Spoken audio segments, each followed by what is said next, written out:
Blog Talk Radio. Hey guys, it's those guys with your host Matt Marrero along with your other host. Tristan Walter.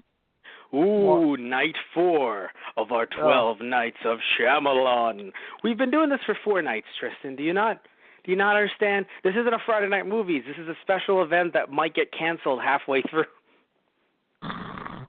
No, I was special. Just confused with the ooh at the end, but okay. Oh, it sounded like a question mark. That's fair. No. Well, I mean, I did that last night. No, Matt, I have no idea what we're doing. I've been lost in a wildlife preserve since the 70s. Since actually at this point 40 years. At the time it was 30 years. What is this? Yeah. I'm 25, but I've been lost for 40 years. What is this? Where am I? But who was Monster? So yeah, this movie happened, and frankly, I don't think it was a bad happening. I don't know about the actual happening. I don't know if that's going to be a bad movie, but this was not a bad happening, Tristan. Right. So I don't know about you. Oh, there are some things, though, that I'm going to shit on completely, and I mean, like, really hard. But we'll get to that when we get to that. But actually talking about the movie as a whole, minus, again, just a little things here and there to some people. To me, they were big things. However, I thought that it was going to go completely downhill after Signs, especially with what everyone said about The Village when it came out, because Village was very polarizing when it came out. Huh. So, I think it was polarizing because what happened was people had seen The Sixth Sense, then they saw Signs, and then they saw this. They didn't really see Unbreakable, I mean, because again, Unbreakable is considered a cult classic, so I don't think the same people that saw like The Sixth Sense and then got to see this probably ended up seeing Unbreakable. But now here's the thing, right?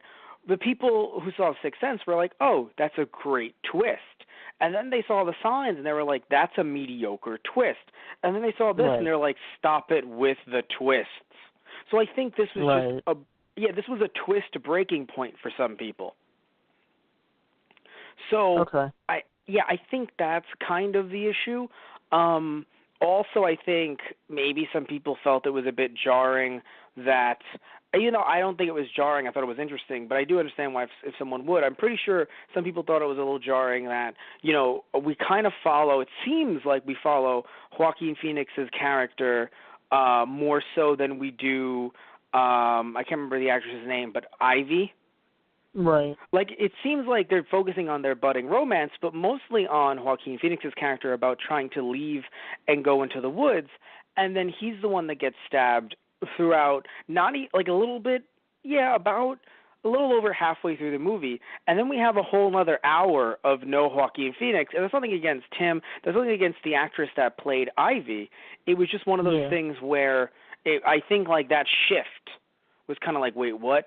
And then I think some people as well, sadly at the time, they may have thought, because I know I heard this, I think I may have even done this at the time, oh, she's blind, how could she even do this without dying a horrible, horrible death? And even though she wasn't going to actually get attacked by monsters, still, you do kind of wonder why there were no wolves that were like, boy, we're hungry. Yeah, unless this is supposed to be, a wildlife preserve. Where's the wildlife? Yeah, I mean, granted, I imagine they were getting paid off so that maybe there is no wildlife. It was just all of their land. By the way, you know that was their land, right? Ivy Walker is Bryce Dallas Howard. You know who that is, right? Who? Oh, the actress. Father? Oh, no, the act that plays Ivy. She looks familiar. I thought she's Claire characters in Jurassic Park or Jurassic World. No. Yes, this is in 2004. It's 14 years ago. Shut up. I don't no, believe she you. is. Dude, look at her picture. I'm assuming you're reading this on Wikipedia. Search your feelings, you know it to be true. Hey, you want to go even? Right. You want to go even farther into this? You want to go even farther into this? Her dad, the guy that plays her dad. Yeah, Edward Walker is William Hurt. Yes. That's not in any way related to John Hurt, although I thought he was. Right, I was about to say. Yeah. No, he played General Ross in the Incredible Hulk movie and in the Iron Man movies. The general that was trying to wrangle in Hulk. Jesus. Yes. Right. So with the thick bushy mustache. Right. Yeah. Oh, and that's the actress I recognized. I recognized Sigourney Weaver. I couldn't think of her name though. Oh, of course. She's Sigourney Weaver. Yeah. Right. I'm like, oh wow, good to see you. This was a to me anyway, and I maybe at the time it wasn't considered it, but I think now looking back, this was a very star-studded cast. Jesse Eisenberg was in the movie. He was one of the titles. He was Lex Luthor. He also played Mark Zuckerberg in Facebook in the Facebook movie. Oh, okay. Yeah. Also gets constantly Zombieland gets constantly confused with Michael Cera. Right. But no, Jesse Eisenberg, he was one of the random teenagers. Early on in the movie, he was kind of like when they had like a big scene, not like the wedding, like early on when they were all eating, he was sitting really far at the end. Oh, he was the teenager that was standing on the log or not the log, but the stump, testing his metal. Like, are they gonna come after me? Right. He was that kid. Like he was basically the one with the general gang of chuckle fucks. He was kind of hanging around with them. So like the ones that were always like messing around, fighting each other. But right. Adrian Brody as well, an actor that you might know his face, but I can't pick any title that I'm like, oh, of course, that's Adrian Brody from X. But Adrian Brody, he played Noah. Okay. Right. Yeah, the mentally challenged individual.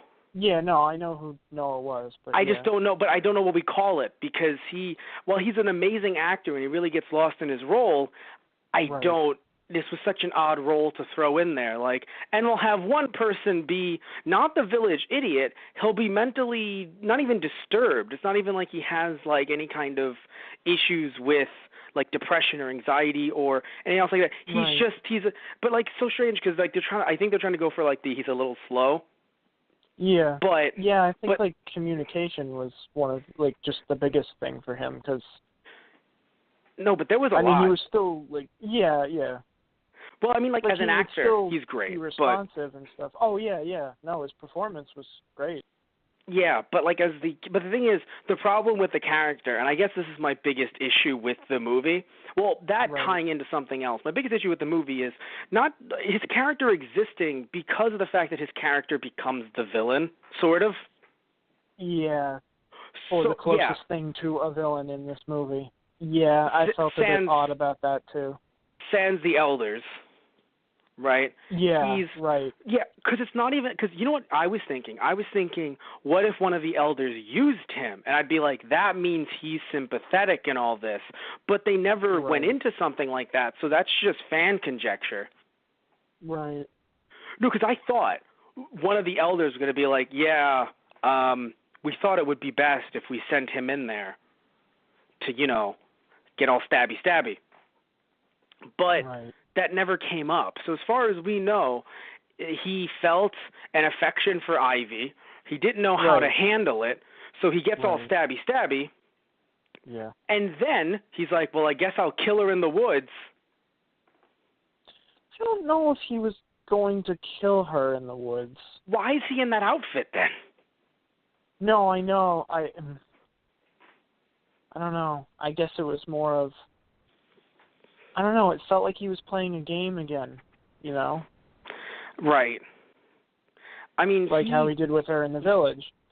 Maybe you're right. It's just that putting on that outfit, knowing it's the big bad outfit, after she slapped him multiple times, for understandably so.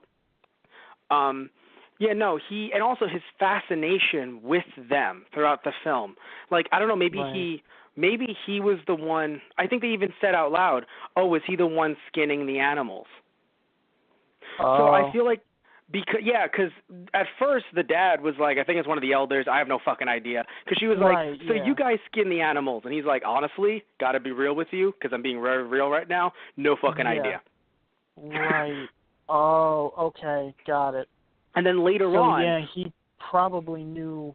He probably found the suit earlier on. Parents only find out after he's taken it out when he was locked up. Yeah. Right. Okay. So that's the thing. Like, he becomes the villain, and to me, right.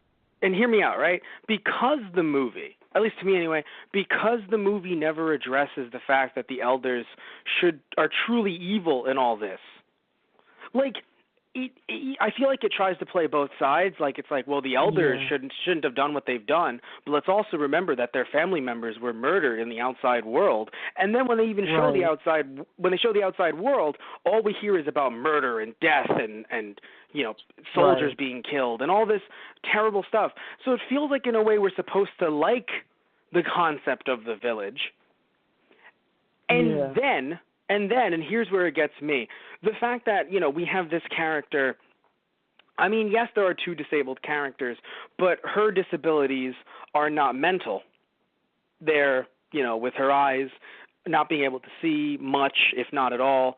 So the reason why I talk about the disabilities thing is because I'm not saying that M. Night Shyamalan or anyone writing this was trying to directly say this out loud, because I'm not trying to say that they're, anti-disabled people.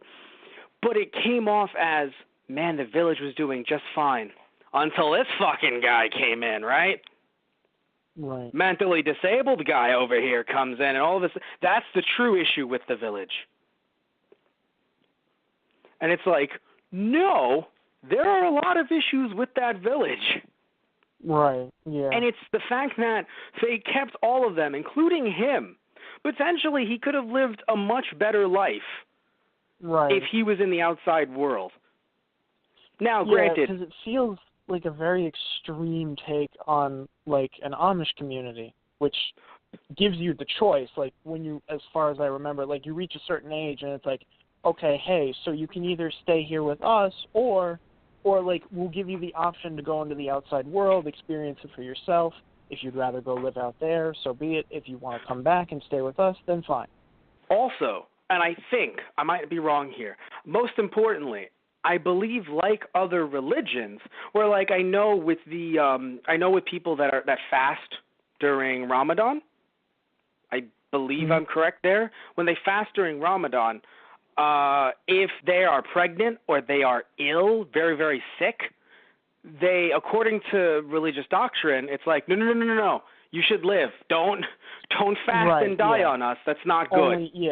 Only if you're healthy and your body is capable of doing so. Right. In this case, the reason I'm bringing that up and tying that into being Amish, I would imagine, and again, I don't know this, I haven't actually done the research on this, although thank you, because I was thinking of Amish as well, so I didn't even bring that up to you before we talked about this, so I'm happy you brought it up as well. When talking about, things like disease and illness, I would hope that if someone was extremely ill, they wouldn't be like, well, I guess we can't go pick up that medicine. I guess you're just going to die. Now, I don't know. I don't know much about the Amish communities, and frankly, it'd be very hard to get them on the phone and talk to them on a podcast. It's a little hard for me to go in there and kind of see what's going on there firsthand. Or secondhand. Firsthand, yes, if I drove. I'm pretty sure if it's serious enough, they will call an outside doctor. Yeah, I'd imagine. But in this case, they're like, no. If he dies the way that they do on the outside. That's why we're wrong. And you could argue that was the point. We're wrong because we're extending that hand. We're sending her to the outside. That's why we're wrong. You could say that, I think. But but to me, the problem still comes from the fact that, yes, well, that's a good acknowledgement. See, we're wrong, so we're sending her outside. But by the end of the movie, they're like, oh, thank goodness he fucking died. And by their hands is what we'll tell people. Oh, that's brilliant. Great, we can still continue our society. And then as if to make it somewhat open-ended, they're like, if we want to. And I'm like, that doesn't make this open-ended. You literally have your scapegoat right there. You're all dicks. Like, at first, it's funny, at first you're like, oh, wow, they're really being terrorized by these beasts, these monsters. Then as the movie goes on, you're like, wait a minute, no, you're dicks. Then you hear all of their backstories in full, and you're like, all right, it's extreme, but I kind of know where you're coming from. And then when they're like, oh, no, but we could still continue the society. Nope, dicks again. You come right back full circle. Right.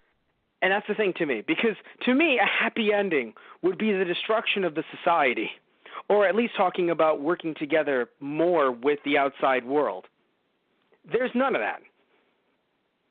Right. More optimistic than Signs, arguably, but still, none of that. So that's my problem. That's my problem with it, where it seems like the biggest issue in this entire movie is Adrian Brody's character, who has a mental disability. So we shouldn't hate the dude. Yeah. Like, we shouldn't be there like, oh, thank goodness he died.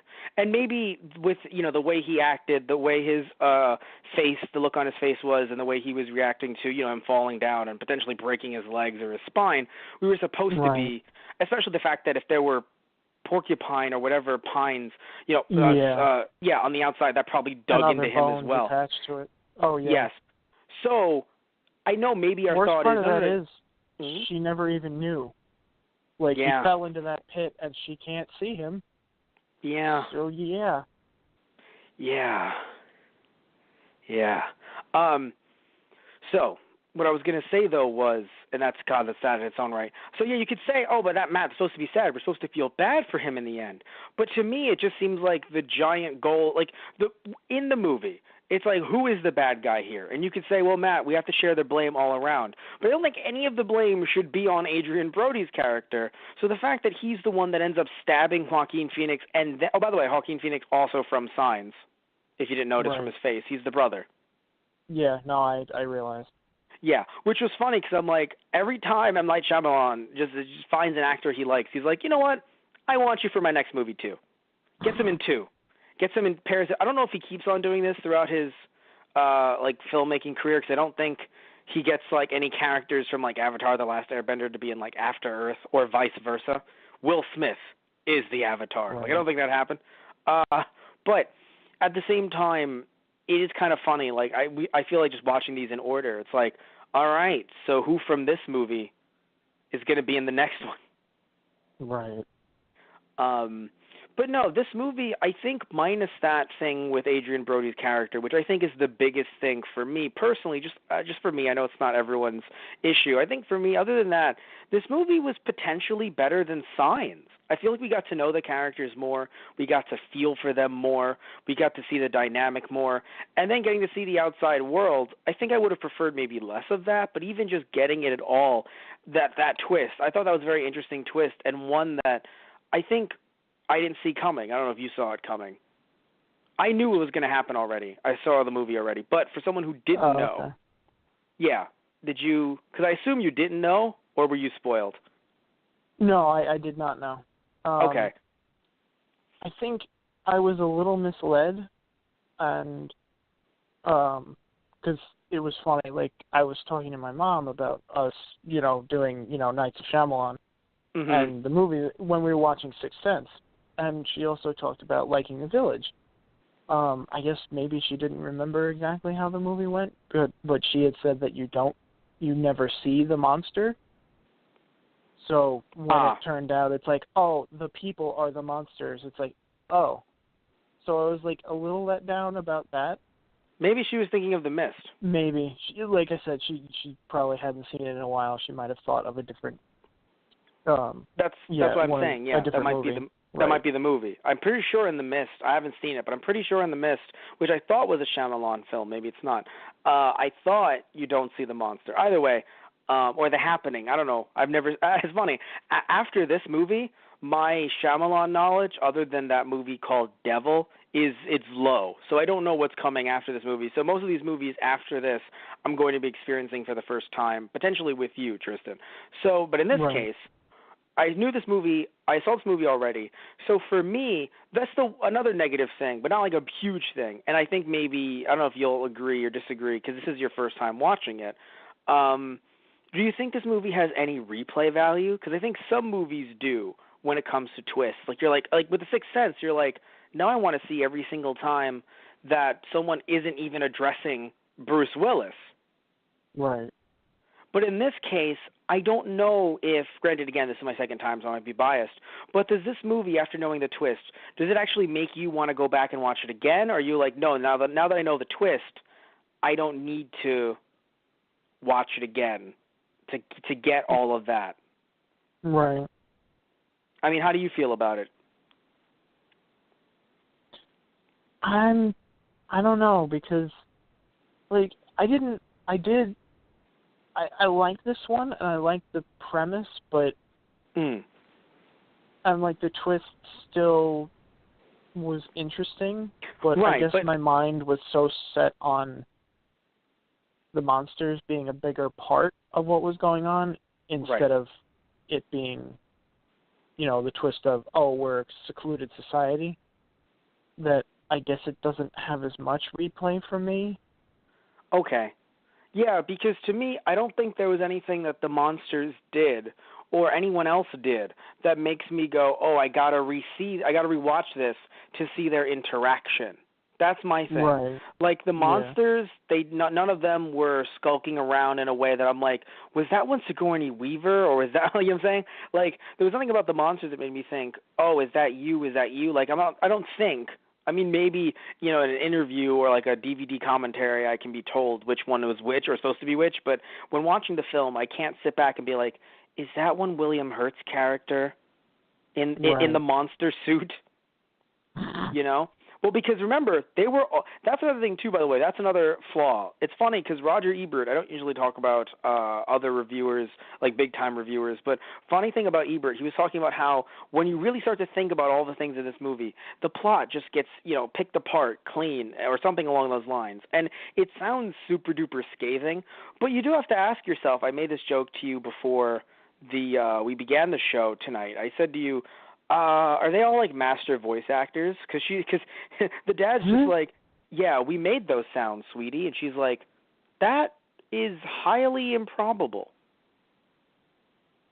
Like she's like, I can hear super well. Those sounded really guttural. Like those were intense. You sure it was you guys? Oh yeah, no, we were in a theater troupe back in high school. Right. Oh what? Don't worry about it, sweetie. Anyway, like it's just there was so much planning that went into this. It's like, I know it's been 30 years, guys, but that's a lot of shit that you guys had to do to make this work. Also, it's funny, this is one of those movies where in a weird, sick way, I kind of want a prequel, and it's like, Matt, why? Because how do you start a society like that? And everything's okay, but only 30 years from then is when shit gets real. Right. Like nobody was curious until Joaquin Phoenix and one blind character. Yeah. Everybody else was just docile. Like I assume they looking at the picture that they took and stuff like that. I assume they all moved there before any of them had any kids whatsoever. Yeah, I would assume so too. Which is why most of the young are super duper fucking young. Right. And seemingly are born within the confines of the village. Right, and are fed all the, stories about how the woods, you will die. Right, yeah. Like, it's funny, I was expecting demons to pop out at some point. I mean, they looked like some creepy-ass demon shit. Because they're like, creatures and animals. I'm like, that ain't no animal. That's wearing a cloak. That's humanoid. Yeah. No, that was some freak. That confused me too. I'm like, so we're seeing them. Oh, okay. I mean, not a lot of them. Like, not up close. Not until later, obviously. But like, when he pulls Ivy back into the house when she's keeping her hand out, and they go into the cellar. I'm like, so that's that. I saw the thing. It's wearing a red cloak. What? Yeah. The bad color. So. Yes, which makes sense, of course. That's why it attracts them. The red attracts them, the bad color. Like it's funny. Their lore made sense. Like clearly, if they weren't part of a theater, if they weren't part of a theater troupe, they totally played D&D before they made this society. They mapped this camp. This is a 30-year campaign, Tristan. Yeah. It was.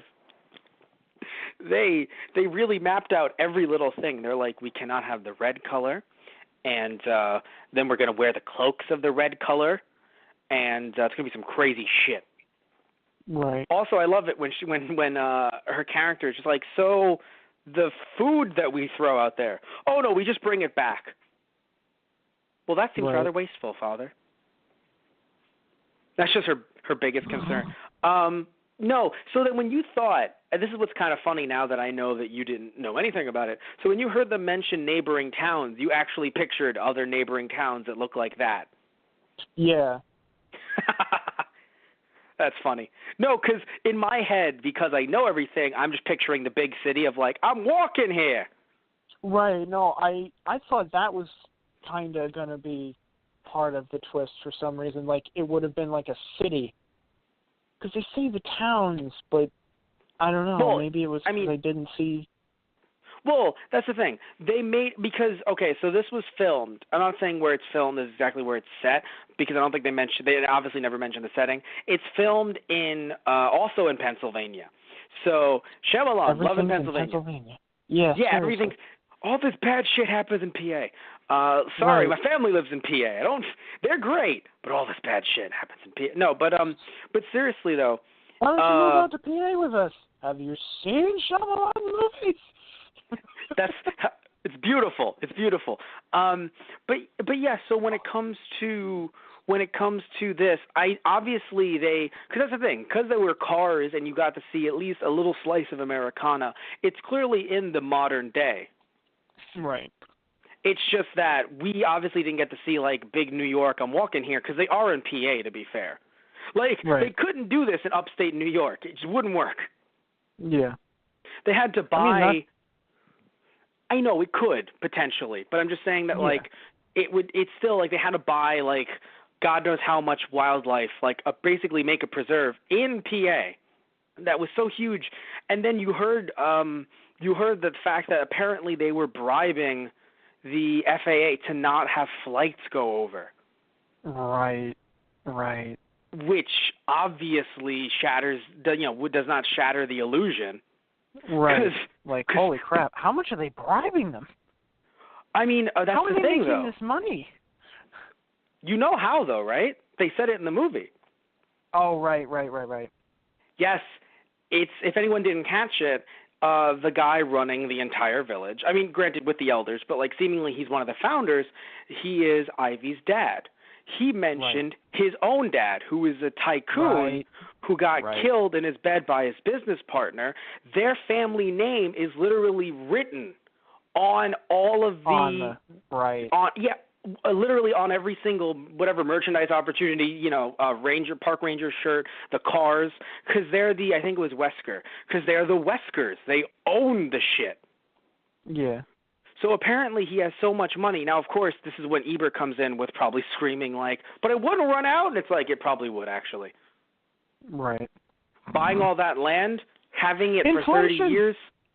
Yeah, unless there's like a random-ass part of the park, which no one goes off the course, I guess, and they sell tours.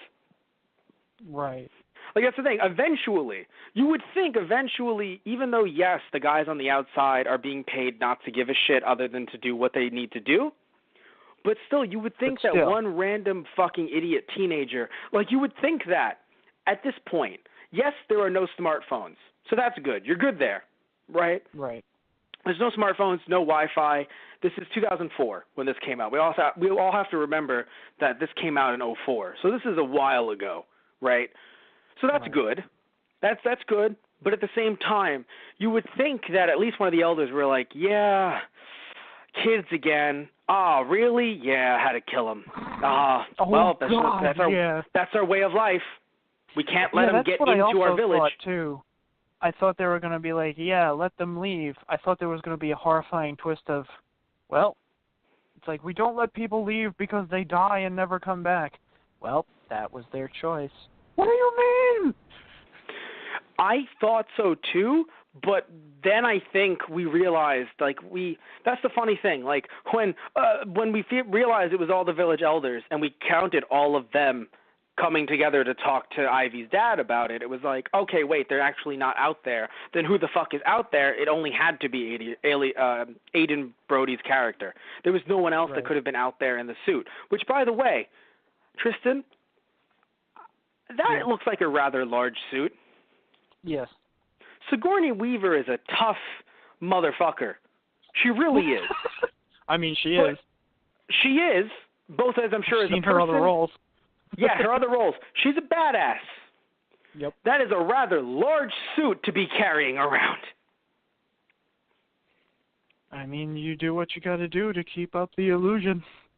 I know. It just, you know what? Maybe it's hollow on the inside, but it looks like it's a lot of work. Yeah. I mean, that's probably why they're also not running around in them either. They're very, like, hobbly. That's funny. He's the only one, Adrian Brody's character, he's the only one that ran around because he's a young, spry little shit. Yeah. Well, as in, I'm referring to his age, not his character.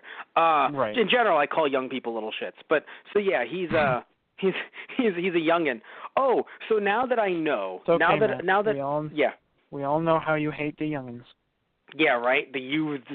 No, but my interesting. So something interesting that I found out now that we know that this is set in the modern era and everything like that.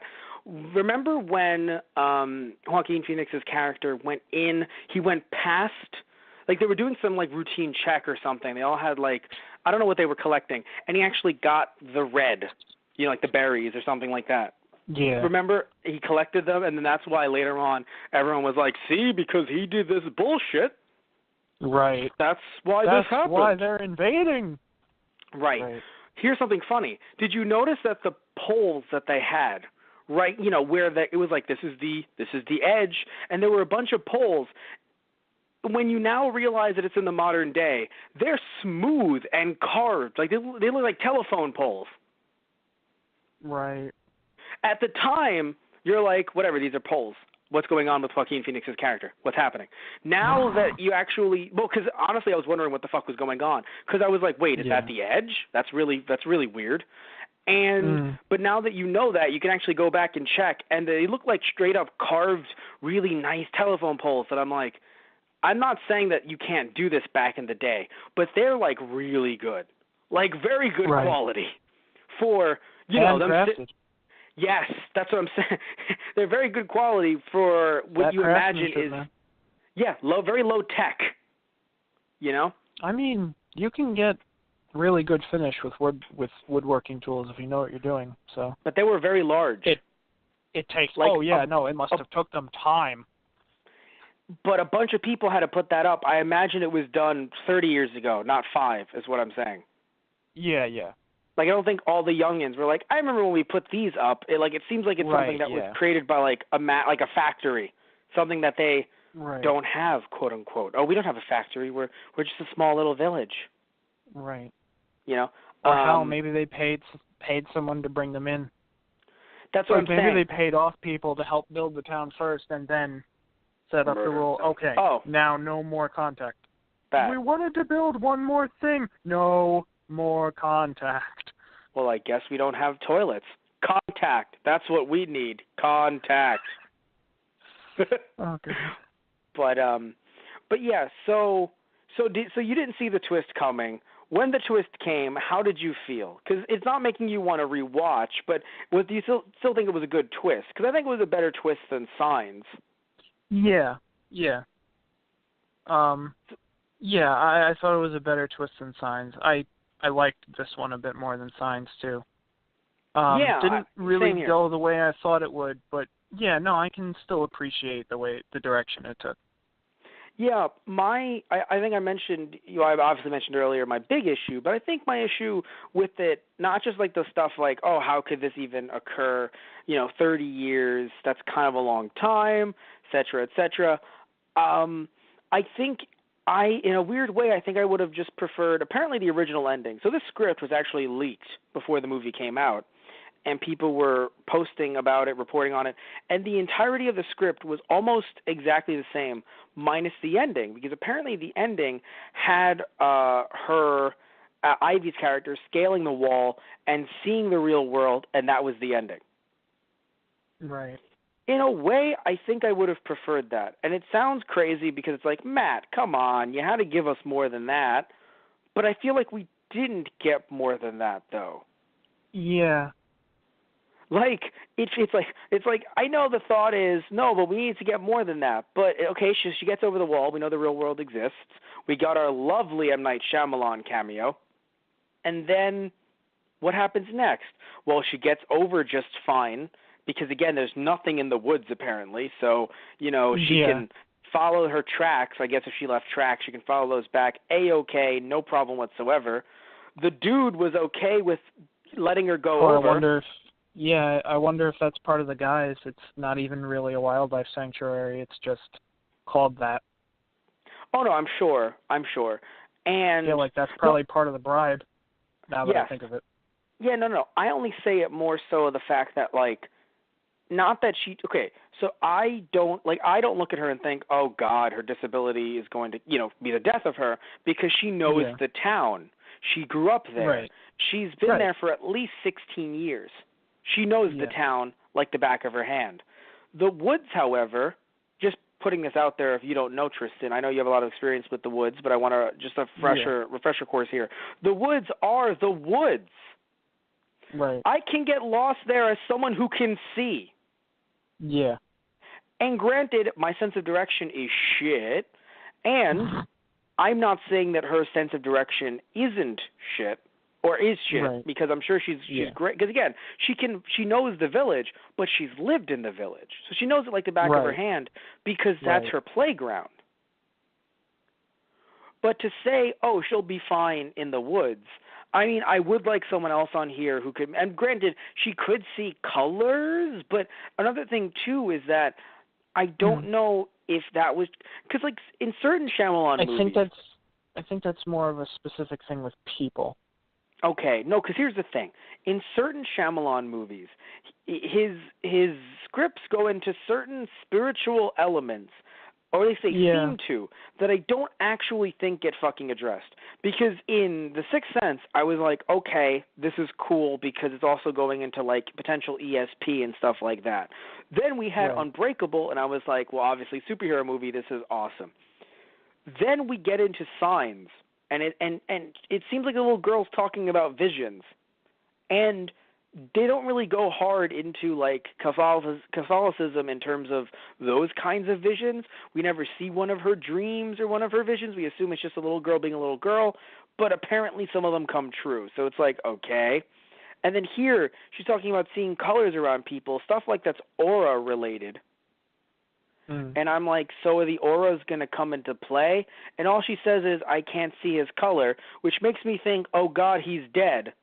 And apparently he wasn't, which is good, by the way. Would have sucked if he died. Would have really halted the film. But that would have stopped the film in its tracks. It would have been like, where do we go from here? Right. Like, I really, feel like where do we go? We had that moment, too. Like, we kind of lost some of the drive once they kind of went towards more, let's focus on the love interest a bit more. And then he got stabbed, and it's like, well, now I have to go out into the woods. And I'm like, oh, okay, we're bringing this back to the forefront. Thank God. Oh, because I would have taken both. I thought that he was going to be like, so I'm going to go into the woods. How about you come with me? Clearly things aren't even safe here. Right. So how about we go together? Like, I thought that was the case because he wanted to be the hero, the savior. So I thought the two of them were going to go into the woods and we're going to go get some medicine or something and come back and be like, hey, look at this. How cool is this shit, eh? Right. So I thought that's where it was going to go. And then he gets stabbed, and I'm like, oh, no, this is horrifying. Because here's the thing, too. So it's been years since I've seen the movie. I may have only even seen it once. So I may have seen it in, like, 2005, which is at this point 13 years ago, right? Right.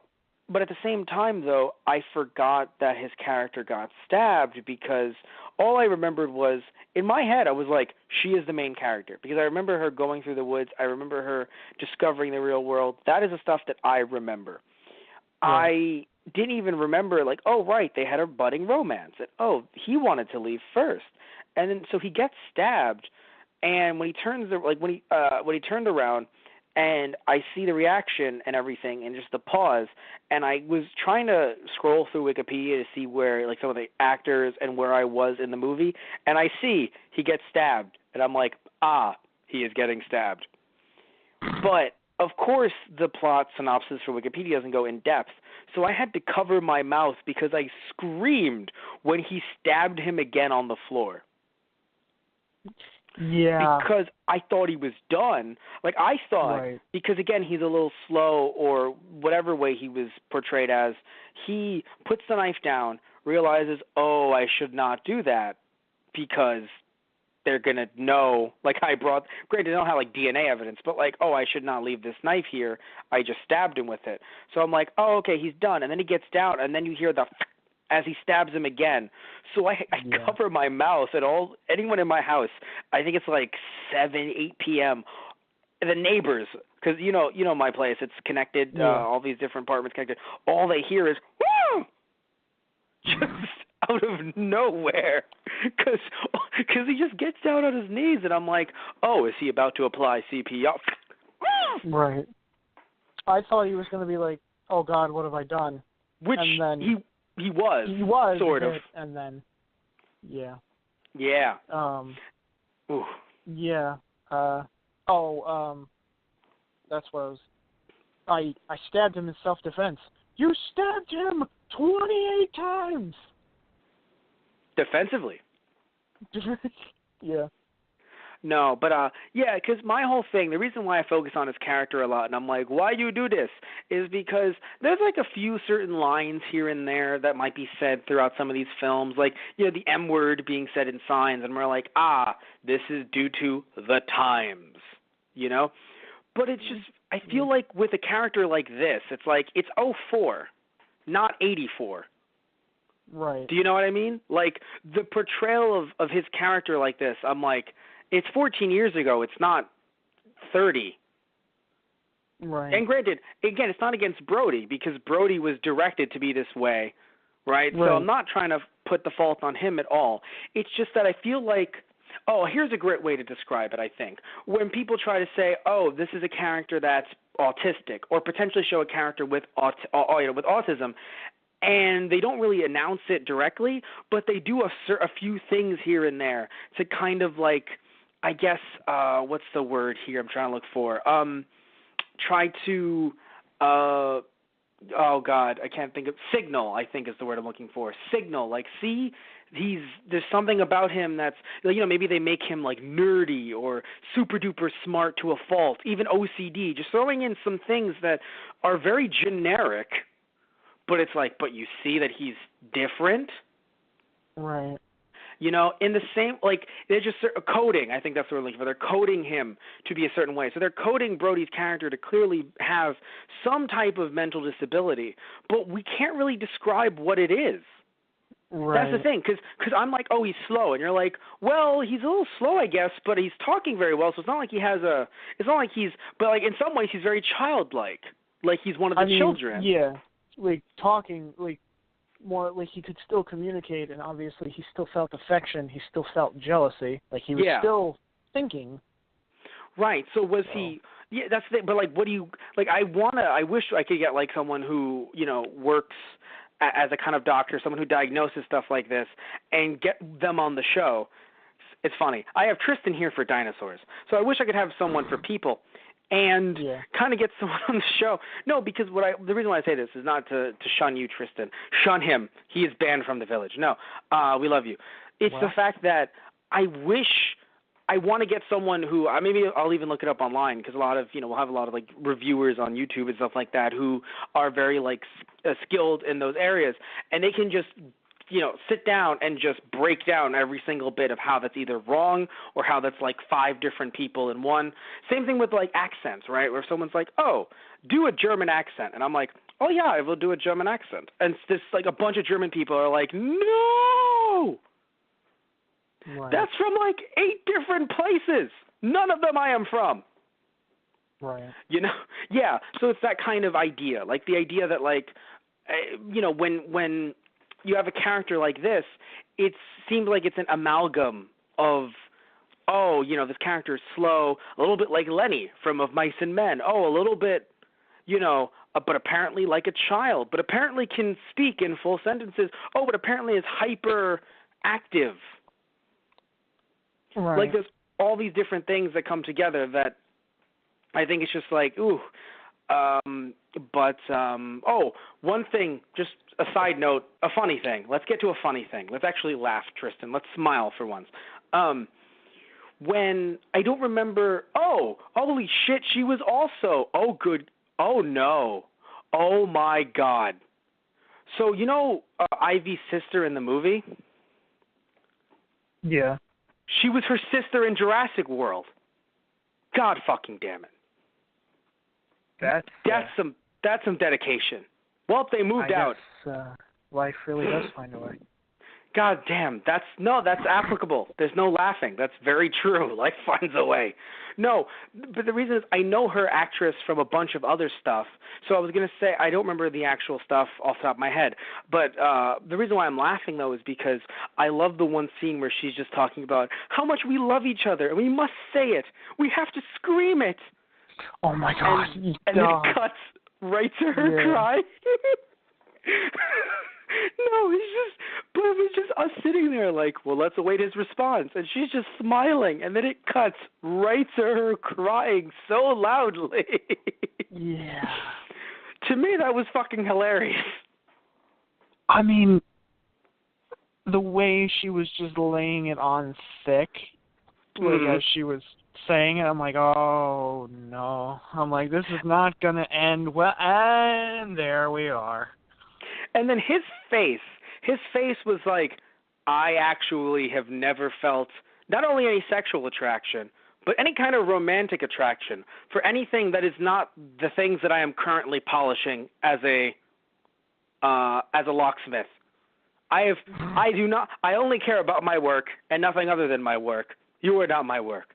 Like, before I realized he was into her sister, I thought he was just one of those characters. He's just like, I am into my work. I am an honest person who only cares about what I see in front of me, and that is my goals and my ambition. Like, he came off as that.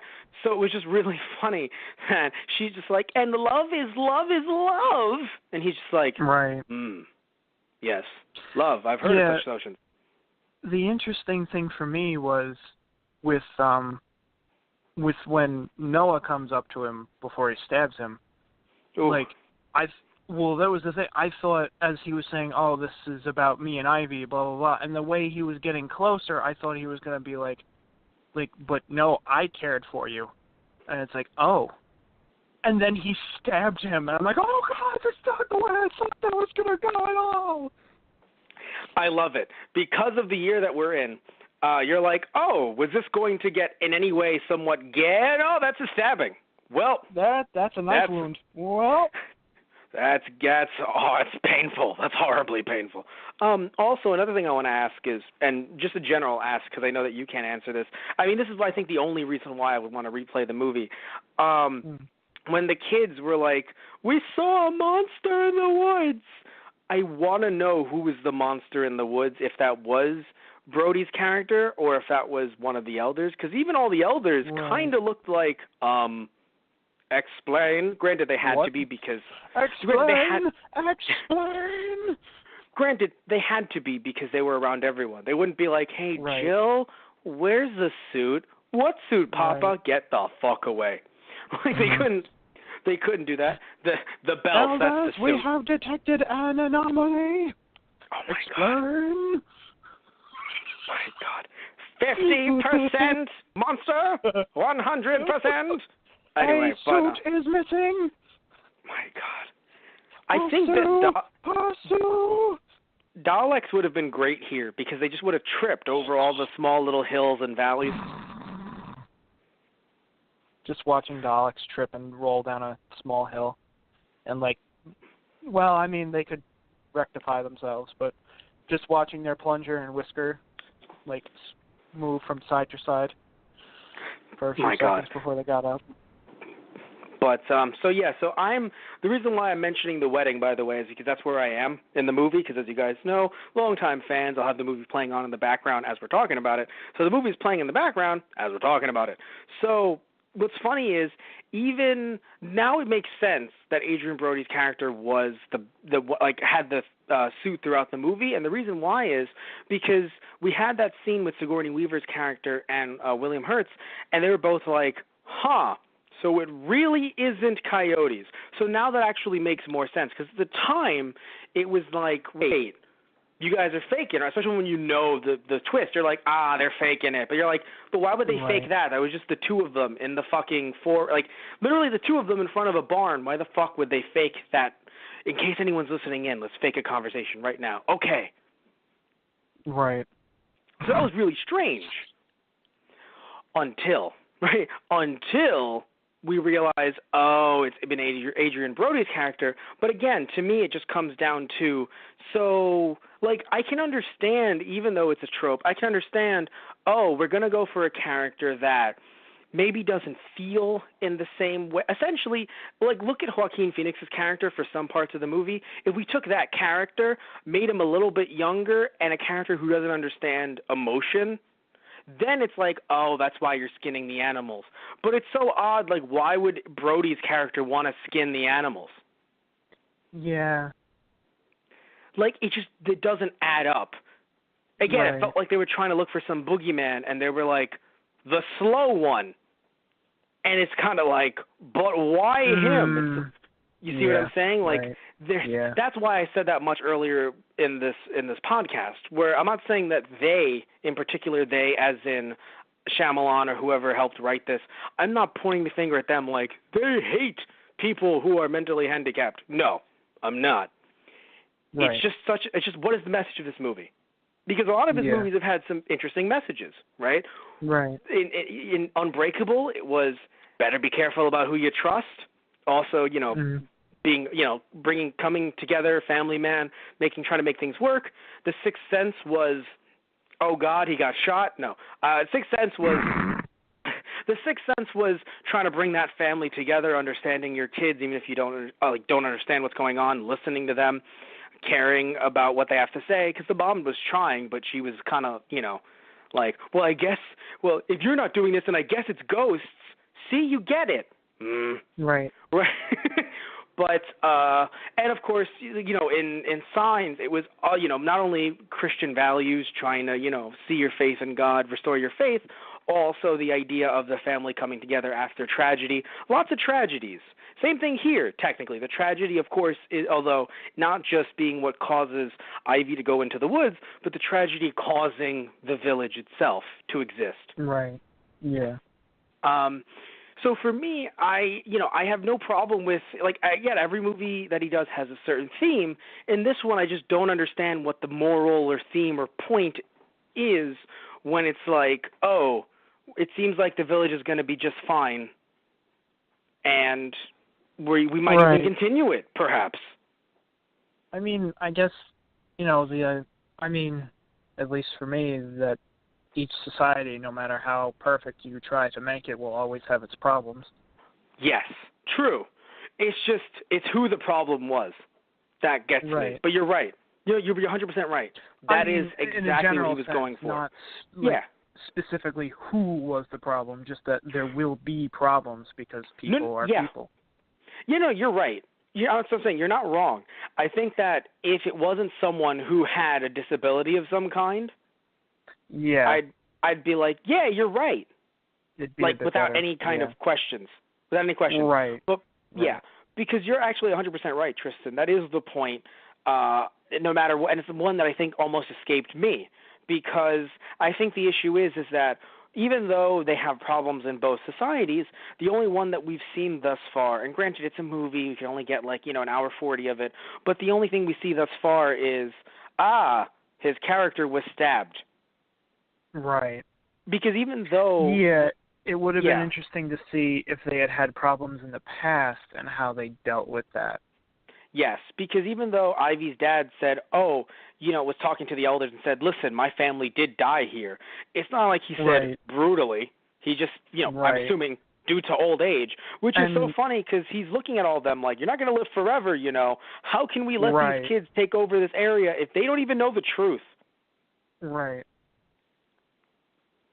Yeah, the torch has to be passed down to the next, to a new council. Like, at some point, they have to let in another group of people who will then take over and lead, hopefully, in their eyes. Or at least teach the kids, hey, you have to lead. But, like, if they teach them you have to lead, but, you know, no, what I'm saying is it's kind of funny if the idea is, hey, we have to teach them about the monsters in the forest, but aren't we the monsters, Jim? God damn, we'll be the monsters until when, Jim? We're already in our 50s. Yeah, right. Can we do this for another 20 years? Yeah. That would be another interesting point to see, like, as a continuation or something. It's like, so when you go to pass the torch down, how does that go? But I think that's kind of what he was talking about. It won't go well. That's the thing. I think that's kind of what he was talking about. Like, you know, the idea of not so much that it wouldn't go well, but the idea that, hey, you know, what are we going to do? We're going to some point. Yes, we're going to shelter these kids, and then what are we going to do? Like, if like the society might implode if one person, let's say, gets some, even though how they get disease, arguably, especially because there's no animals around, unless they're the ones that they farm. But what if something happens and they need to get medicine and they can't get it, and the kids are too scared of monsters in the forest that don't exist, and they're not kids anymore? They're in their 50s. Like, at one point or another, something has to give somewhere. Right. Also, I am wondering how the town worked because, to me, the town looked way too small to have, like, I'm wondering who shacked up with who. And I mean that more so, like, I actually want to know, like, whose family looked at another family and was like, you. Right. Because that town seemed way too small, and there were way too many young kids around, and I was like, who else is married here? Right. No, that would be a big concern. Probably sooner than they would like to admit as well. Within the next, don't worry. In the next 100 years, there'll be royalty. What was that? Oh God. Yeah, I mean, just pointing it out from like a genetic point of view, it's like you kind of need a larger pool of people to have a healthy gene pool. Yeah. After a generation or two, things are not going to be good for that village. No bueno. But no. But no, I was only curious, not trying to make things in some people's eyes funny or in other people's eyes awkward. It wasn't that. I just generally knew that there were only 8 founders. So I wonder I wonder who else they brought in, and potentially maybe due to disease or something else. Maybe they actually had 8 founders, but they brought in like another 20 other, or less than, like another 10 other people who were older, who had maybe kids that were so young that they didn't even notice that there was a difference. Maybe they opened it up to other people who had tragedies like that. That's what I'm saying. They brought them in. Yeah. Right. Yeah, so they went to other. If you'd like to come with us.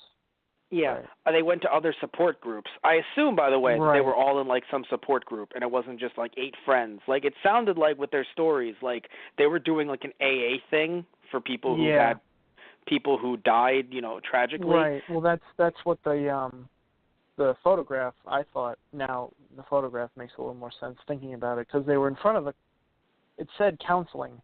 Okay. Yeah. So I wasn't crazy. All right, because I was taking a little bit of notes, but I was mostly just trying to look over some things if I were going to get some more facts regarding the budget and stuff like that. So I didn't notice it said counseling, but I thought I must have noticed the first time, I guess. I can only imagine what the counselor must have thought, or if their counselor found out what they did to deal with this grief. It's like, so when I told you guys to healthily deal with your grief, this is not what I had in mind. Anyway, what I'm trying to say is give me the suit. What I'm trying to say is I'll try on the suit, and here's how you do a really good guttural roar. The you counselor is equipment? Yeah. My friend knows a friend knows a friend. Don't worry. We're good. We're good. Oh my God.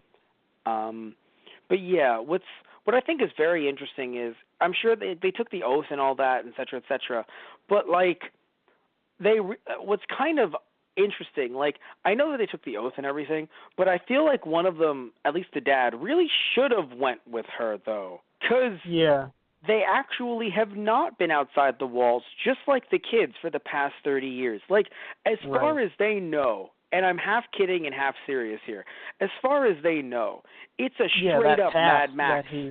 It's a Mad Max wasteland.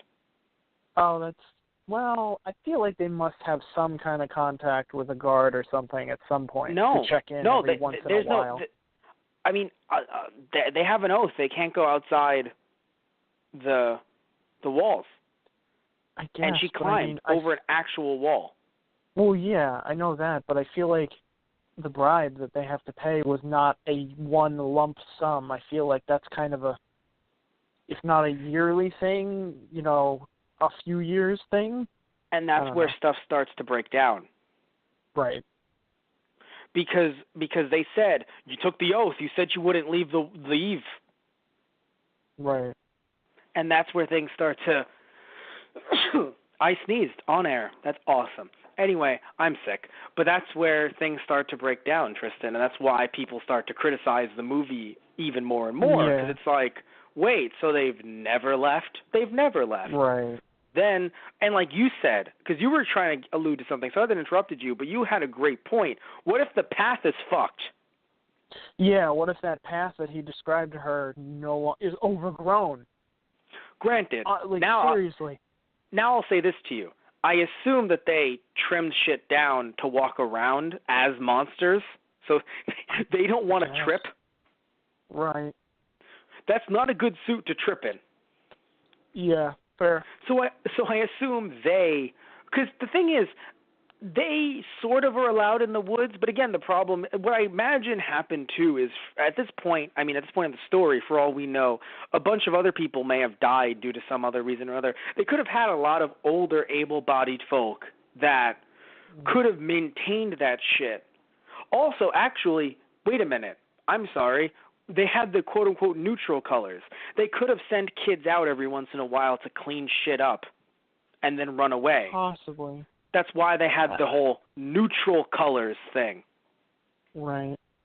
Because the neutral color was yellow because, by the way, I know it's not meant to be like any kind of like religious allegory or anything like that, but isn't it interesting how if you just teach these young kids not only history, but just as if it's like fact, but also like, oh, hey, this is happening right now. Don't go out there. It's happening right now. But then also throwing in random little shit that if they bring it up from such a young age, they're like, well, of course, the color of red, it attracts them. Oh, yes, the neutral colors. And then she goes, we have magic stones. And they're like, I don't remember being taught about that piece of bullshit in class. But the rest of the bullshit, because they were taught from such a young age. And I'm not trying to get into like religious things here. I'm not trying to, put down other people's religion. Again, I grew up Catholic. I'm not trying to do that. But just interesting how they were taught some of this mythos at such a young age, and now they're like, well, of course. Why would this be strange? Oh, here are magic stones. That one seems rather unlikely. Right. But you see the monsters, and you're just like, that seems legit. You see the monsters. Yeah. You hear that the colors, as if like those are the neutral colors, as if there's like some fucking blood crypt gang war going on. Like, if we wear the neutral colors, they won't hurt us.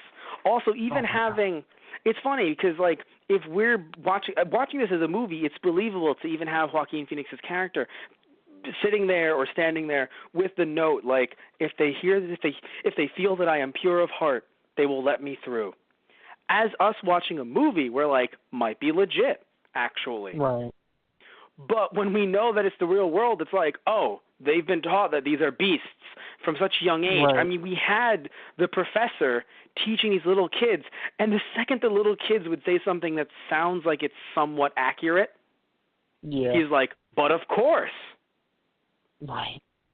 Also, I heard that they smelled. Why the fuck not? Like, really bad. Okay, maybe not that bad, kid. No, really, really bad. All right, kid.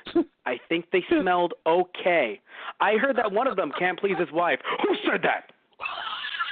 Who the fuck said that? Start throwing shit around the room. Oh, God. I may have said that a little bit too loudly during this night of Shyamalan.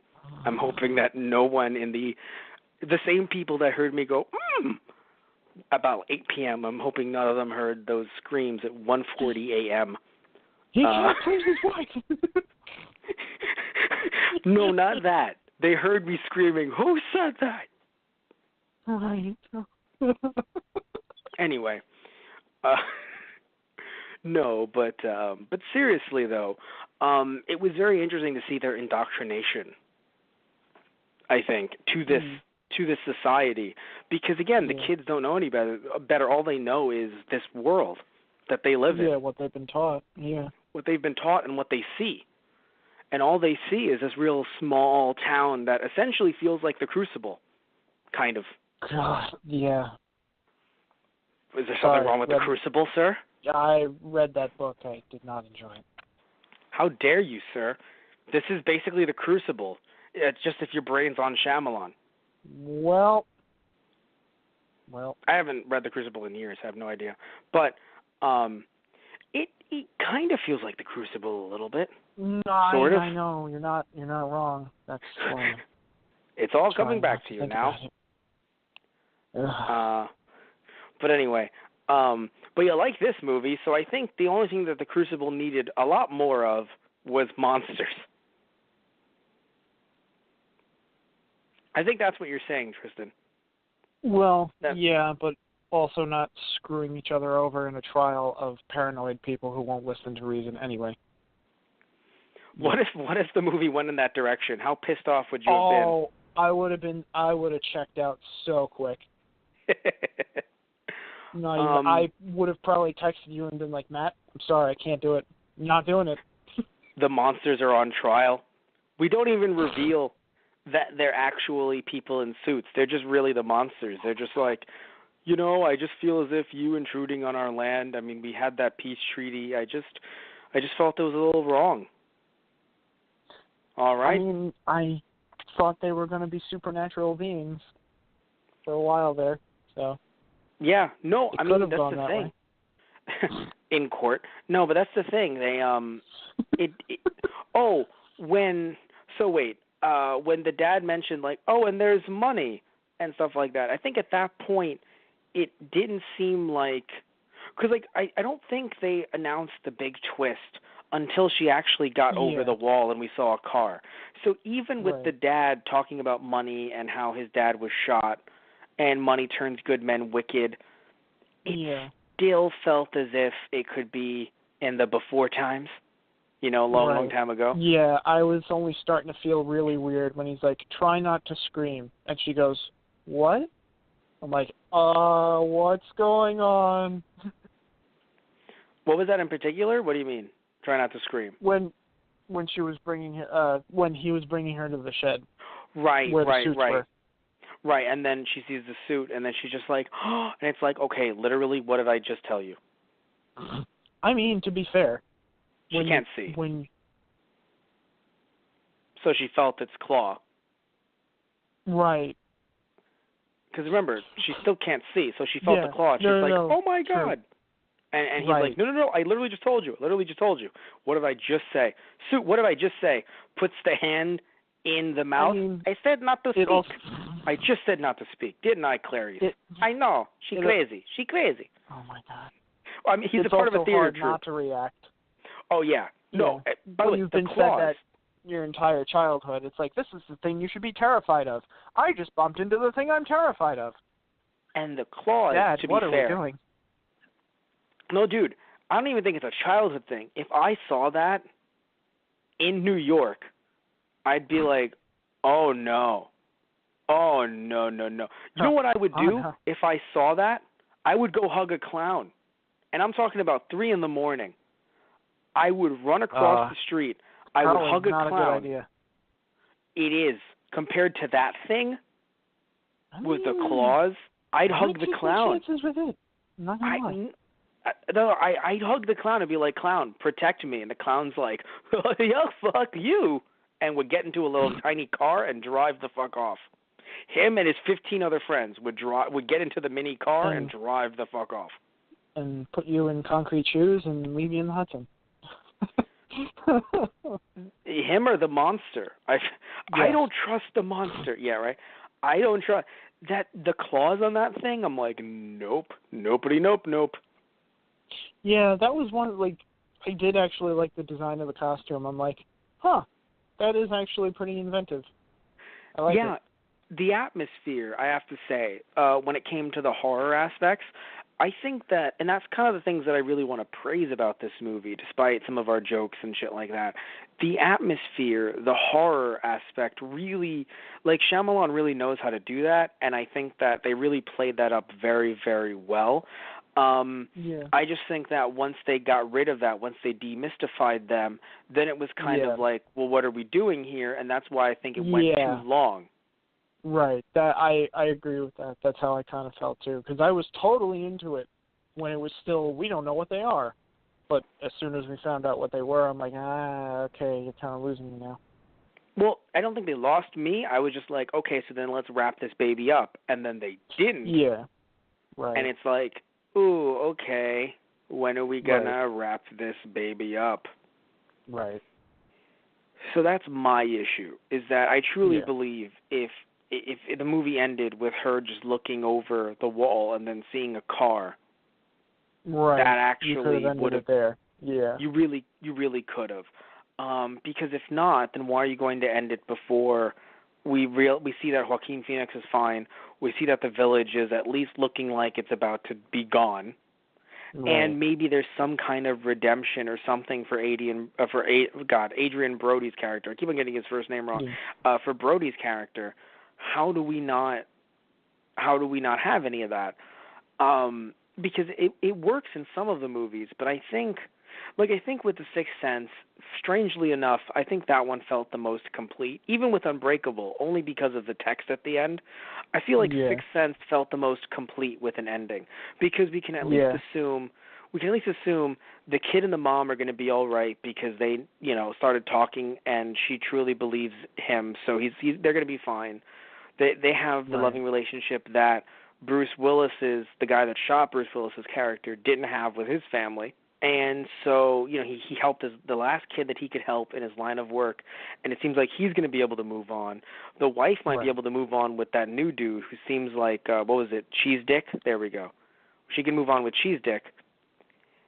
Or someone else. That's what he called him, right? I know, I remember. Yes. Yeah, okay, good. She can move on with Cheese Dick, and then everything will be okay. Please stop saying that. For fuck's sake. That's going to be the name of my autobiography.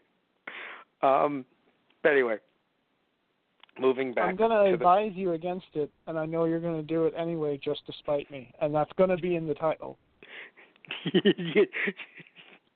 Moving on with Cheese Dick, just to spite Tristan Walter by Matt Marrero. Anyway, but Unbreakable ended, technically. I did end, but the end, the credit, the text was really weird. With Signs, it seems like there was just this trend that he started with Signs into this movie. This idea of, it's going to be like a fade to black thing, but the central issue is resolved. It's like, yeah, but you introduced us to a world where so much other shit is happening. Right. That it's not, because at least with The Sixth Sense, it's not like there was ever a point where we were like, what are we going to do? Sit back and go, no, all ghosts must be removed. No, we couldn't solve everything with every single ghost. It was Bruce Willis's character was one that really was looking to solve something, so therefore he will be moving on. His wife hopefully will. The kid and the mom will be together.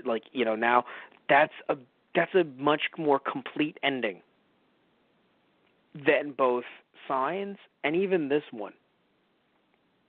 So I think that's the thing. It went on for too long after we discovered the big truth, and some people might say it's better that we didn't have the major twist at the end, because I know like that, that would also be a thing of his then, arguably, like, oh, another big twist at the end. But I think leaving it open for so long, and then like doing another, I think, like 20 minutes after that big twist, and then not having there actually feel like, like, oh, he was given the medicine, he's doing okay. Like, for all we know, he died a minute after they showed the M. Night Shyamalan. Yeah, right. By the way, another thing too, I'm okay with him showing an M. Night Shyamalan film at the end, but I'm 95% sure that every single movie he had done that we've discussed thus far didn't have his name in the beginning. Maybe it did, and I didn't notice. No, because he had his name in big letters, or at least in, relatively big letters in the beginning, and then he has it at the end as well, and I'm like, pick one. You can only pick one. Right. Is it an M. Night Shyamalan film once, or is it an M. Night Shyamalan film twice? Which one is it? Oh, God. Also, I think, as we're potentially wrapping this up within the next 3 hours, I think that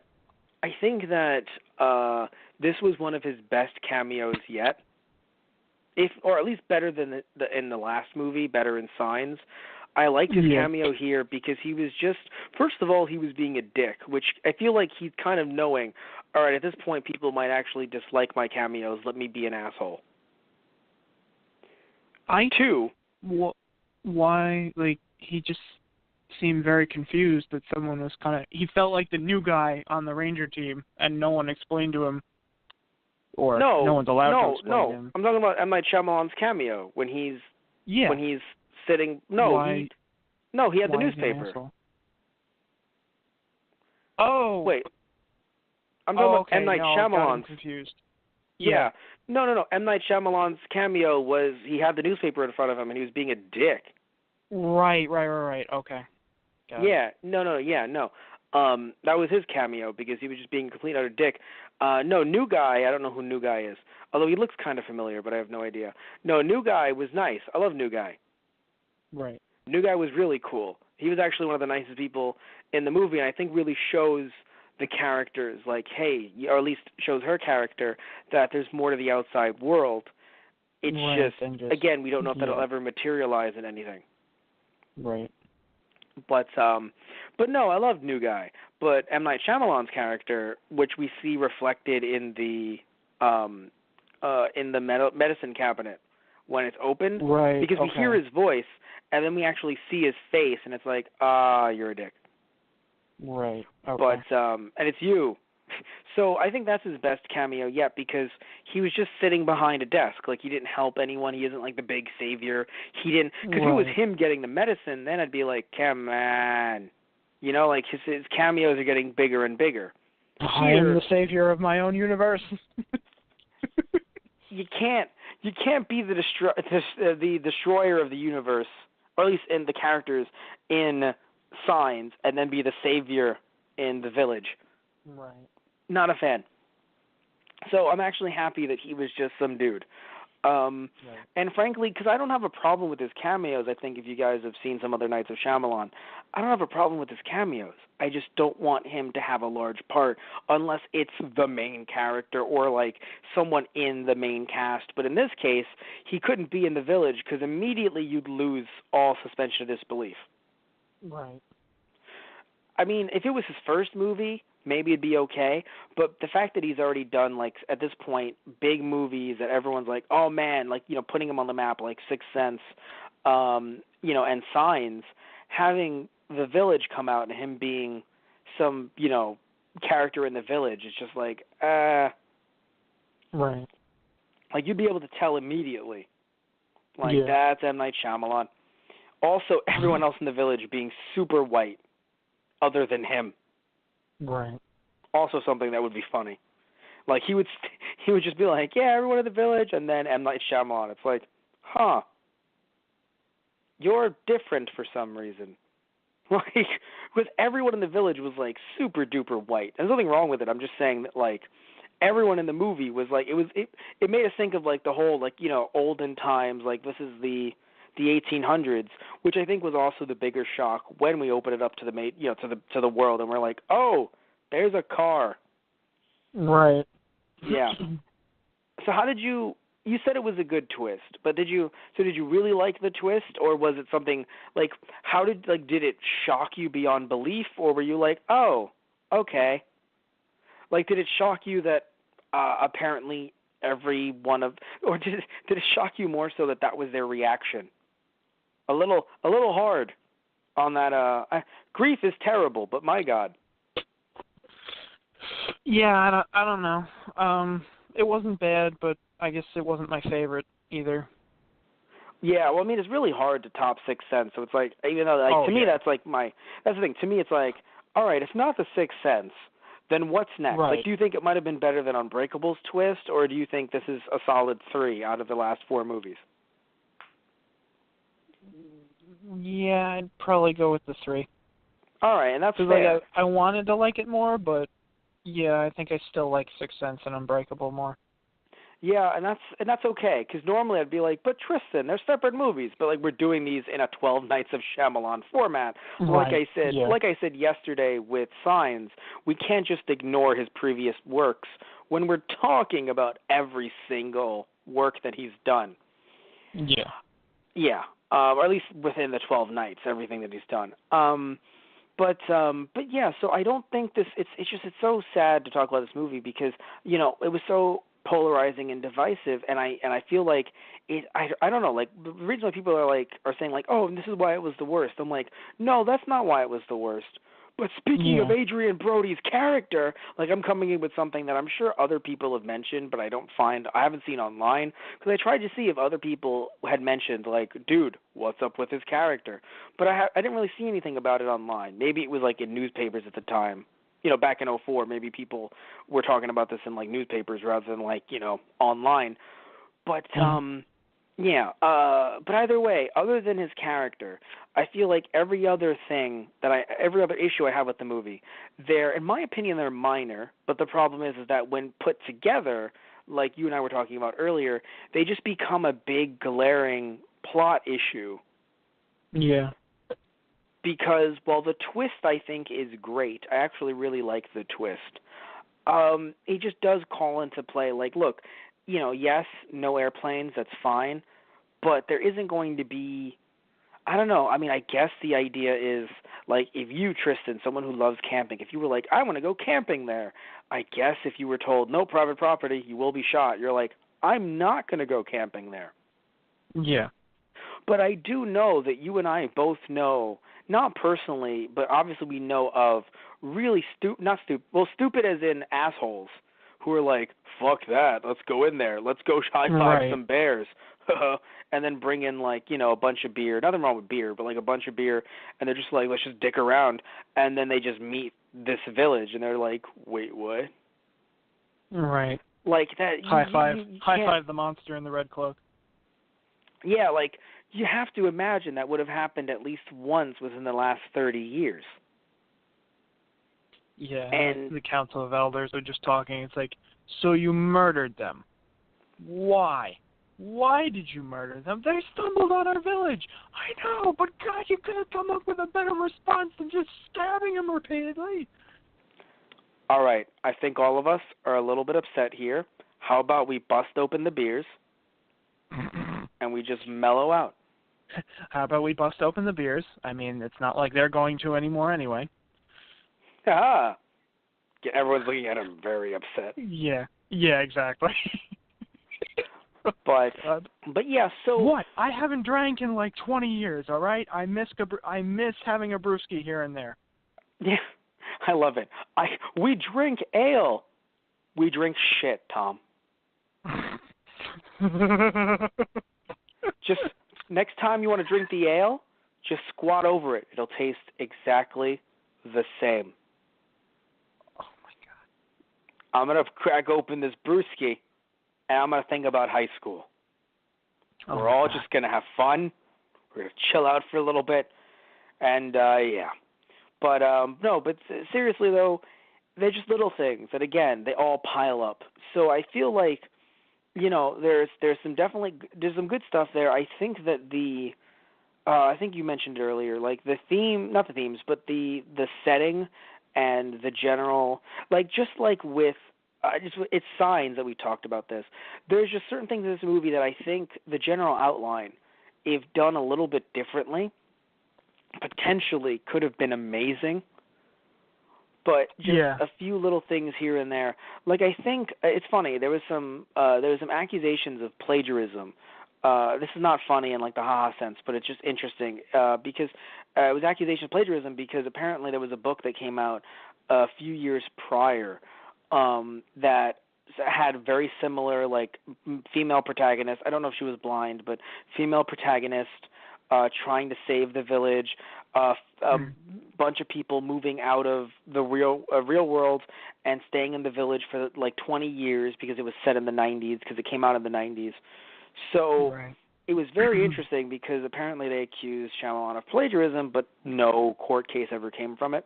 But still, the reason why I'm bringing it up though is the fact that I think I remember that. I think I do. That. I think I do too, but I'm not sure. Yeah, same.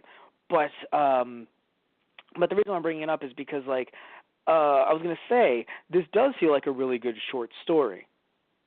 Like, if I was reading this, I feel like I would definitely be hooked, and I could excuse a few things here and there, but due to the fact that, you're making a big-budget movie, you can't, like, the holes can't be that big. Like, you could argue that some of the holes in the plot or some of the holes in the consistency are as big as the hole that she nearly fell through. Oh, jeez. Which, by the way, no mention from Papa. Yeah, right. By the way, how'd you miss that one? So we've set some traps. Why, Papa? All right, so confession, your dad loved ninjas. Oh, my God. Your dad, Papa, what's a ninja? I'll describe it to you when you get back. Yeah, I was halfway expecting that to either be like a fissure or it just having bamboo spikes at the bottom. I thought so too, yeah. Like it seemed like it was like a trap in case some kid was trying to be an idiot to go into the woods and all of a sudden they fall in. But it seemed like it was neither. Either way. Yeah, so I don't know what else I could really say about the movie other than I think the cast, it was interesting because I do think that the actual village parts of it were relatively strong. Like the actual being in the village. Like, I think you were mentioning it to me before the twist. You were telling me little bits here and there. You were like, this was actually very, like, I'm enjoying the movie. Yeah. Like, because I think over the years, due to the twist, I don't know about you, but I've heard such negative attention, like such negative reactions to the movie that I was like, yeah, I think I was saying to you just last night, not only off the show, but on the show, I was like, it only gets worse from here, haha, because we were making jokes. And it didn't, actually. It picked up. Right. Like, there's some stuff I didn't like about this movie, most definitely, but there's still, like, I think it picked up arguably, like, as a plot, or at least trying to, like, again, even relating to the characters. I think I was like these. It's funny how these characters seem relatable when, like, they're alien in a way that they're not even a part of society. They're in their own little, literally, village and stuff like that. So you would think they shouldn't be relatable, but there's just something about, I don't know, what they were doing, what they were trying to achieve, their goals.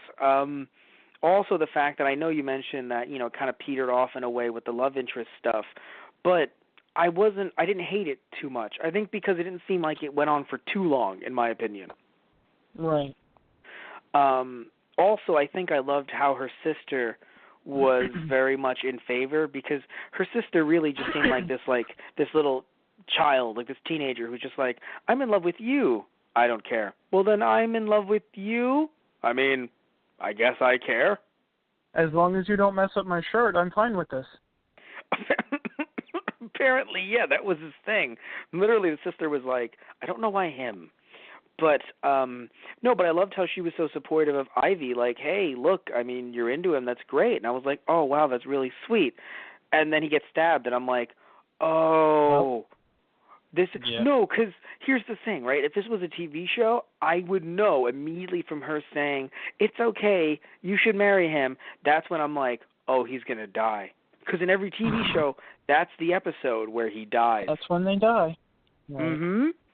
But here, because it's a movie, I wasn't expecting a stabbing. And neither were you. Nope. I love it. You're like, all right, they're in the real world, I get it. But are we not focusing on the stabbing? That was the twist. To you, you're like, that was the twist. Yeah, kind of. That's funny. Because again, we know that he's a little slow, he's a little different, but he doesn't come off as like a sociopath. No. But anyway, I don't want to keep on going on about him because I'll do it all day, I guess. I do think though that some of the comedy in the movie, it was really good. Like the comedy, I think I really enjoy when Shyamalan and of other collaborators, of course, they insert comedy into some of their movies or into some of these movies, because I feel like it's not so much like slapstick, or it's not so much like in your face necessarily. It's just done either via the cuts, like with, the whole "Do you love me?" and then just immediate crying, or even in something like Signs, where we just have Mel Gibson's character walk into the room and then every single member of the family, including the dog, just has tinfoil hats. Right. It's little stuff like that. It's the visual gags, I think. That's that's how you could bring it. Like, it's stuff that usually I think, you think of like in Japanese stuff, like all these visual gags. And seeing him do those, I think is funny. It's not just like a line. It's something that really only works in like a movie or TV show or something like that. It's not just like, because you don't have a quick cut. You don't have a hard cut in life. Right. So yeah, I think it's parts of this movie when they really were trying to be funny. I think the jokes actually hit home, like they were good. Right. So overall, I don't think this movie was shit, but I don't know, like it's a movie that I think I would want to show someone for the first time. But then after that, be like, yeah, and we're done. So I'm happy that you've seen this for the first time, but I don't think it's a movie where I could ever be like, you know what, we should get together and watch, Tristan. Yeah, no. Unless we were seeing like a director's commentary, I'd be like, come on, let's hear what Shyamalan has to say about it. Maybe. Right. But I don't think I'd be interested to be like, we must see this film again. Or we have to get a group together to watch this. Like, I feel like if you get that's another thing too. I feel like if you get a group together to watch this movie, that'll devolve into shitting on the movie. Yes. Not just because people are terrible or because our friends are terrible, but I think that this is one of those movies where if you watch it alone, maybe with one other person, you can, pick apart what you want to pick apart, but one's like, one certain things, like, you can still, I don't know, like, I can still, like, oh God, what was it? Like, I was emotional when, she was crying over his body when, when I thought he was dead. So I was emotional there.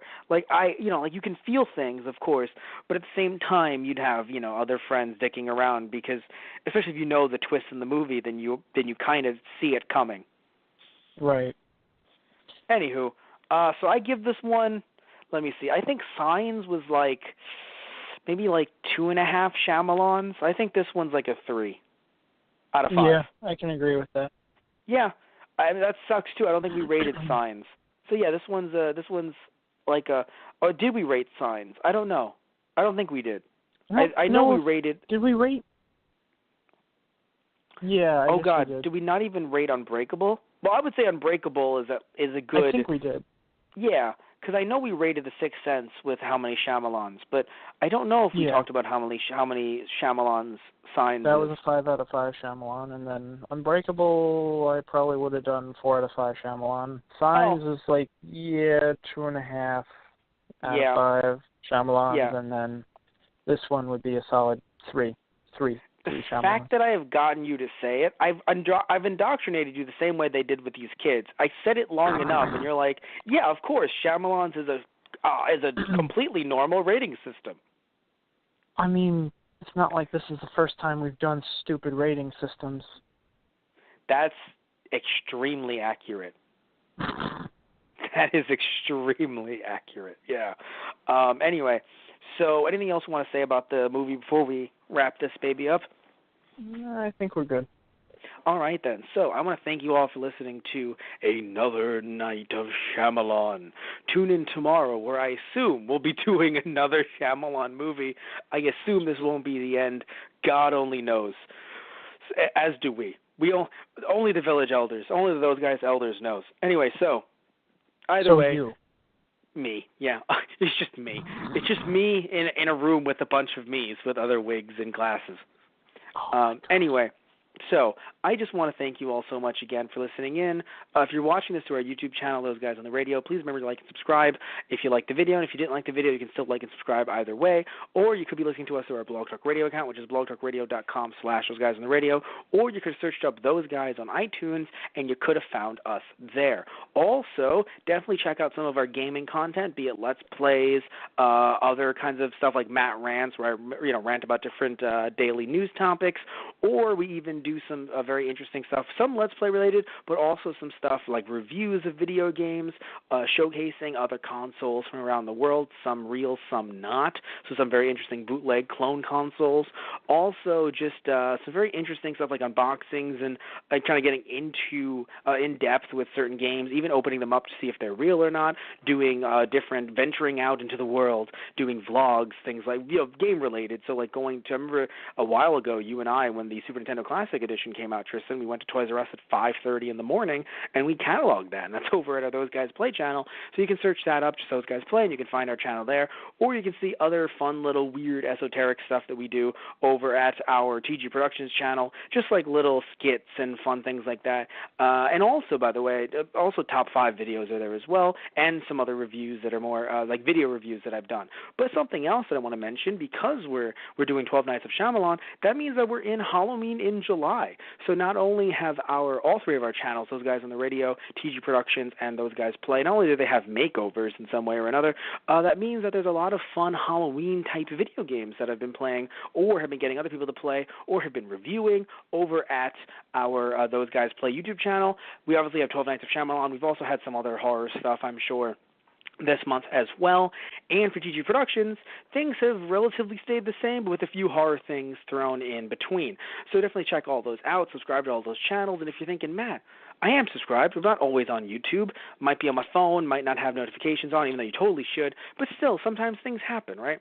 So if you guys want to follow us through our social media accounts and get all of our stuff up to date there, you can actually go to our main website, which is tgproduction.net, or our Facebook, which is facebook.com/Those Guys on the Radio, or our Twitter, which is @ThoseGuysRadio.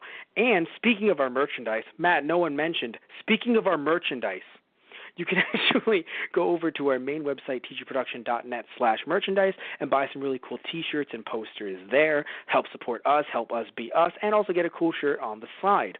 Or if you want to help support us, you can actually go to our Patreon, patreon.com/tgproductions, and depending on what tier you give to, you can actually say, hey, I want you to do a video on this.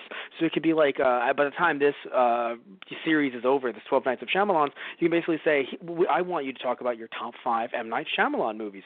Or it could be like, hey, I want to talk to you, you guys talk about your top 5 Dragon Ball Z episodes, or your top 5 anime, or your top 5 Dragon Ball Z fights, or something like that. Or it could be something like, hey, I want you guys to review this. You didn't talk about this M. Night Shyamalan movie. It seems really cool. I want you guys to review it. Here you go. And then, again, depending on what tier you give to, you can actually have us do a video about that, or a podcast about that, or even with the Let's Plays, play that game or something along those lines. Or even if you want us to do, depending on what we're talking about in Keikaku Corner, which Keikaku Corner is actually a manga/anime/tokusatsu/video game podcast that we do. Well, that's a lot of stuff. Yes, because we talk about daily news in all those different categories. 1 clip per day is posted on our Those Guys on the Radio channel. So if you guys actually want us to talk about something in particular, you can totally send it our way, and we'll do a video on that as well. Again, depending on what tier you give to on our TG Productions Patreon, and also you can be a sponsor as well. So we can give you guys a shout out, say that you're sponsoring the video, or even sponsor a specific product as well. Depending on the tier, we can also talk about that through other means as well, like email, stuff like that. So Thank you all. Love you all. Take care. Hope you had fun. And tune in next time, because when you do, we'll hopefully have another Night of Shyamalan. So say good night, Tristan. Good night, everyone. Good night, everyone. May the village be with you. I don't know. There's no fun tagline at the end of this. I was going to say, don't let the village elders bite, but okay. Sleep tight. Don't let the village elders bite. Oh no, it's like a Scooby-Doo episode. Oh, that's the way people shit on it. I think they compared it to a Scooby-Doo episode because they're just... Well, gang, I guess the monsters were really the village elders all along. It was Old Man Village Jenkins all along. And I would have gotten away with it too if it wasn't for you meddling kids. Also, the blind woman. Like, I love it. She wouldn't have been able to see them. Just like, you could have just not talked. She would have believed it. But either way, I don't know what we're ending this on. Old Man Jenkins. That's what we should end it on. Good night, everybody. Good night.